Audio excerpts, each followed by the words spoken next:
Unbelievable ways convicts survived death row. Lethal injection, electric chair, hanging. Death sentences are terrifying, and for most convicts, they are the literal end of the road. Most, not all. Because there have been cases where convicts not only survived their death row sentences, they survived it in ways that you probably would only see in a Hollywood movie. And that's what I'm about to show you in this video. We're about to dive into 10 unbelievable ways convicts survived death row. Number 10. Rommel Broom. It's not right to wish death on anyone, but when Rommel was sentenced to death by lethal injection, many agreed it was a sentence he deserved. Born on the 4th of June 1956, Rommel had been committing crimes since he could spell the word. From petty theft to carjacking to aggravated robbery, Rommel would eventually enter new realms of vileness and depravity when he assaulted a 12-year-old girl that was babysitting his niece. Then, he committed the same heinous crime against another 14-year-old girl. However, this time, he went a little too far and killed her. Thankfully, the law caught up with him and he was put on death row. His sentence was death by lethal injection. However, on the day he was to be executed, the strangest thing happened. The executioners couldn't find a vein to inject the lethal dose into him, so for the next 2 hours, they jabbed him with needle after needle. At one point, his lawyer stated that a doctor stabbed a needle directly into Rommel's bone as he sat, restrained to his chair, wiggling in excruciating pain. Eventually, they had to postpone the execution, and Rommel's lawyers tried to appeal his re-execution. His appeal was denied, but his re-execution date was delayed until 2022. Rommel Broom would die from COVID-19 complications in 2020, 2 years before his re-execution, in a way cheating death once again, but this time by dying. Number 9. John Babbacombe Lee. Two things can be true about a person, and in the late 19th century, John Babbacombe Lee was no exception. On the one hand, John was a war veteran, having served in the British Royal Navy. On the other hand, he became a seasoned thief after retirement. Unfortunately for him, his choice of retirement would also cost him his life. In 1885, John Lee's employer was found dead, stabbed to death. John was the only man in the house, and he had a suspicious cut on his arm. And he already had a suspicious reputation. So, instead of a proper trial that many still believe would have found him not guilty of the crime, John was sent to the gallows. However,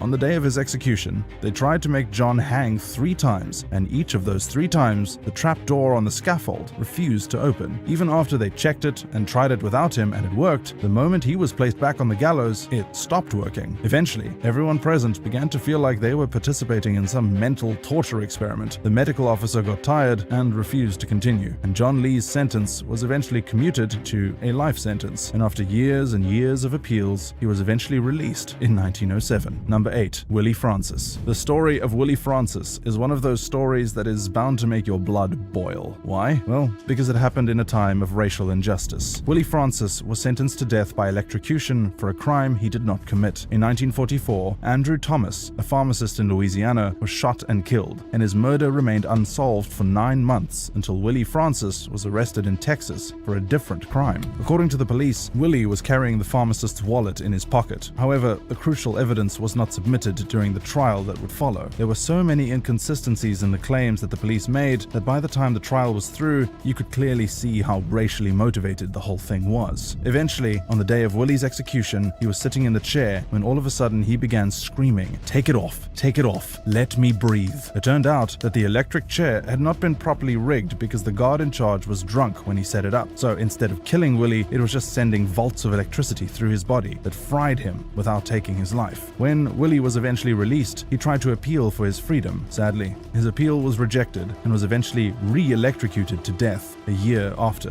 at the age of 17. Number 7. The man named Alireza. Why on earth would you try to smuggle crystal meth into Iran in the 21st century? That's the question you might probably want to ask an anonymous man we only know as Alireza, who was caught in the act I just described in October 2013. He was slated to be executed by hanging and was pronounced dead after 12 minutes of hanging. Then his body was taken to the morgue. The next day, Alireza's family was to collect his body for burial. However, a worker at the morgue noticed condensation on the plastic wrap around the condemned man. By some stroke of luck, Alireza was alive, and they immediately took him to a nearby hospital. However, Iranian authorities were not too happy with his his survival, and they issued a statement ordering Alireza to be hanged again once he'd recovered. By their definition, they hadn't sentenced him to be hanged, they had sentenced him to death. This loophole became a subject of international debate, and after human rights fought against their verdict, they took a step back, and Iran's justice minister issued a statement that he would not be re-executed. Number 6. Anne Green. I don't know why death by hanging went out of style, but a good guess is that there were just too many people surviving it. One such person was a lady called Anne Green, who in the 17th century was sentenced to the gallows for the most hypocritical reason. The 1600s wasn't a good time to be alive, and if you were a woman, well,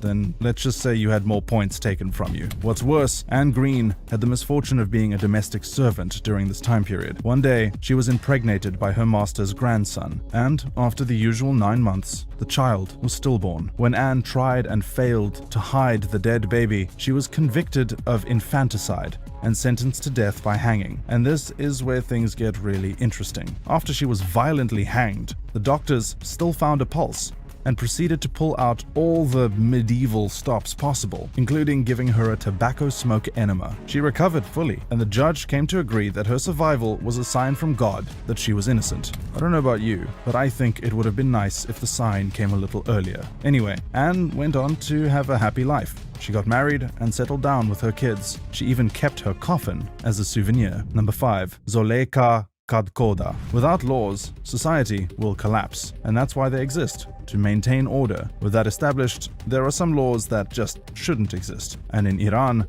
one of such laws caught up with a 20-year-old lady called Zoleka Kadkoda in 1997, when she was accused of adultery and sentenced to death by stoning. The process of stoning her is quite macabre. It requires the victim to be buried to their waist in the ground before being pelted with stones. However, halfway through the stoning, members of Zoleka's village stormed the scene and demanded that the stoning be stopped. At this point, Zoleka was no longer moving and was presumed dead. However, after she was taken to the morgue, she suddenly began to breathe again and was taken to the hospital. Zoleka survived. Over time, she made a full recovery, and an appeal for amnesty was submitted to the court on her behalf to give her a full pardon. Eventually, after international outcry, the Iranian authorities folded and informed Amnesty International that the death sentence against Zoleka Kadkoda had been lifted, and she was released on the 26th of November 1997. Number 4.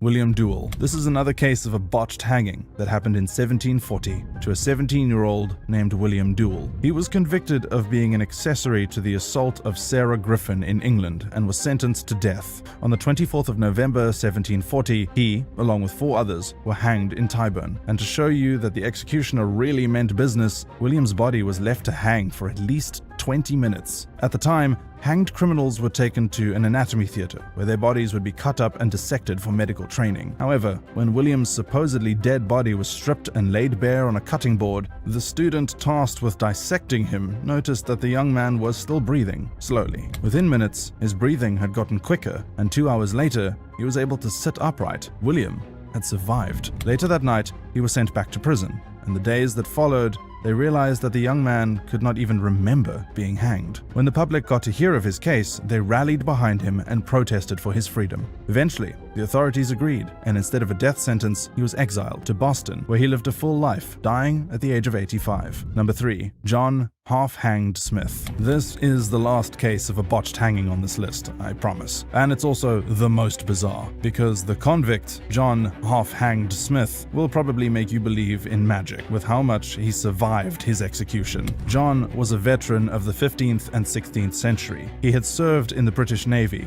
but when he was discharged, he became a burglar, the kind you've probably heard of in Charles Dickens novels. By the 5th of December 1705, the long arm of the law caught up with John, and he was convicted with 2 cases of burglary and sentenced to death by hanging. Pretty harsh for the crime, but okay. However, John couldn't be bothered. He was so laid back, you would probably think he knew something no one else did. And he probably did, because when they hanged him, in front of everyone present, John's neck simply refused to break. For 25 minutes, John Smith was swaying, half alive, half dead, and in terrible pain. Some people tried to pull his legs to end his suffering. Eventually, The people who came to watch him die begged for him to be cut loose. And eventually, he was. John would later state that he preferred to stay hanging because cutting him down caused him much more pain. Some years later, John Smith was once again caught stealing and was once again brought before the law. But the jury got cold feet. Don't ask me how that happened, I'm equally confused. And the judge decided to set him free. Some months after this incident, John Smith was once again captured for theft and once again brought to trial. But a day before his trial,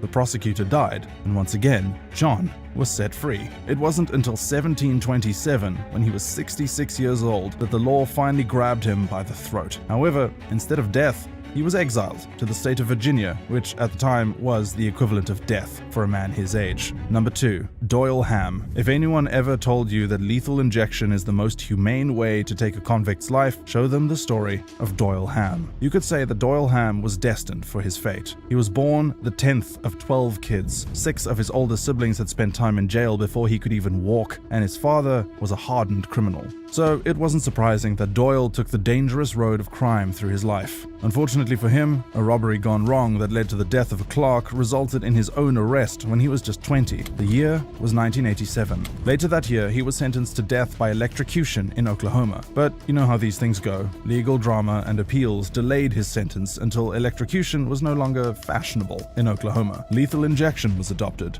But there was a problem. Doyle now had cancer, and his doctors told his executioners that it would be impossible to find a vein for the injection because of Doyle's medications. Unsurprisingly, the executioners didn't listen, and on execution day, an execution team struggled for nearly 3 hours, puncturing him at least 11 times in his legs, ankles, and groin, and apparently injuring several organs before giving up at 11:27 p.m. because the legal death warrant expired at midnight. It was torture,